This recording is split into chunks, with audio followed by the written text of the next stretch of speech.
lighting up today. I love it. We're going to take a caller from the 781 area code by way of 346-781. This is the Dell Report. What do you got? Hello, Josh. Listen, very interesting story today on the radio earlier in the day from Cedric Maxwell. He said that the crowd there in Orlando was very nasty. It was vicious. There was fights. Celtics fans were getting beat up. He said it looked like a Philly crowd from the 80s. And he ought to know because he went in the stands after the fans in the 81 Eastern Conference Finals when that was the greatest series of all time, no question. But he said that the Orlando crowd was really nasty, and I'm very surprised to hear that. I mean, you got a bunch of rednecks down there that really don't know what they're looking at. I know they're in shock probably over what they're seeing after winning 27 out of 30 games and getting handled the way they have in these last two games. Maybe there's a shock factor there, but I was very surprised to hear that. What do you think about that crowd? Wow, that is news to me. I am just as surprised as you are. I mean, the Orlando crowd?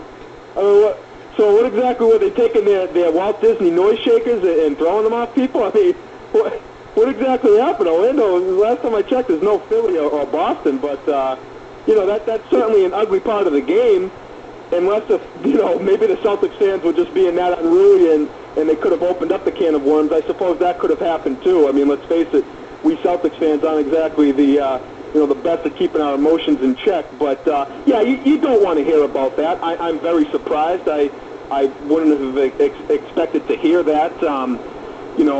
But wow, yeah, that's news to me. If Cedric Maxwell says that's the case, though, he was there. I wasn't. I know their crowd, gets into the game. You should be. It's the Eastern Conference Finals.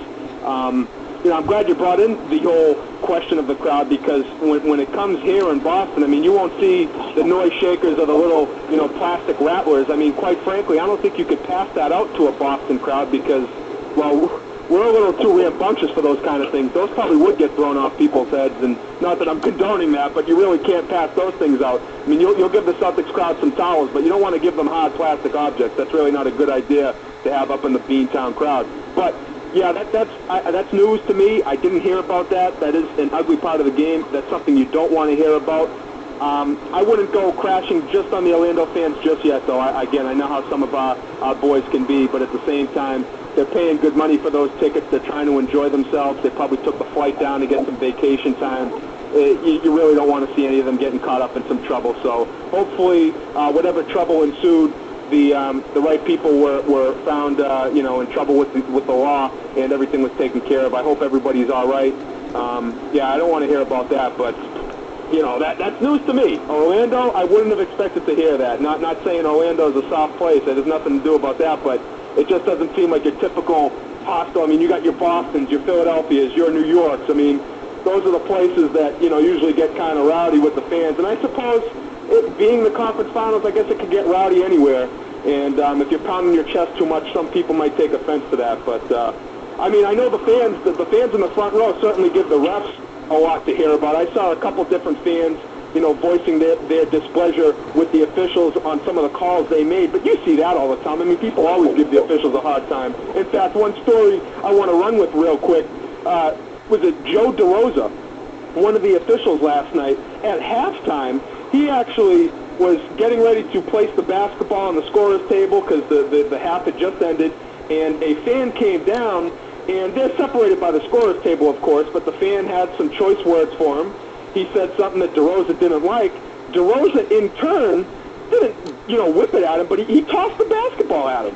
So the fan just caught the ball and tossed it back right at him, and I guess the fan ended up getting ejected. DeRosa went to a security, official and said, "Get this guy out of here." But I think Joe DeRosa should be at fault for that as well. This is a guy, I believe he's an 18-year veteran on the NBA officiating crew, and I mean, it looks like he lost his cool a little bit. I don't know what he was doing tossing the ball at the fan. Again, it wasn't like thrown in a malicious manner, but why would he even do something like that? So I think he was a little wrong there.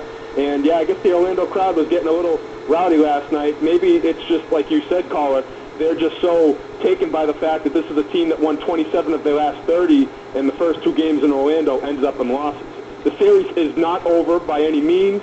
It does look good, but it's not over. Celtics have to keep playing, but I mean, I said it earlier, in terms of playing the game of basketball, Orlando's going to have to find some other outlets besides Dwight Howard to get the job done because he's not going to win the series for them. What do you think?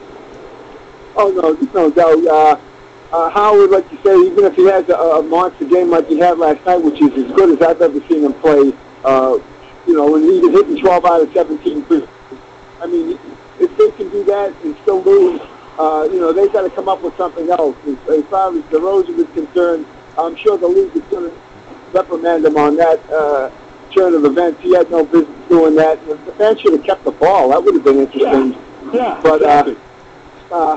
Orlando's going to have to come up with something. I'm sure they're not going to quit, but I like the Celtics to finish them off. They're just too many veterans. They know what it takes, and they're going to get it done. Yeah, well, that's the big thing right now. The Celtics' focus really looks great, and I don't see them losing sight of that focus. But to reiterate what you just said, Orlando will not quit. A Stan Van Gundy team will not quit. I know he's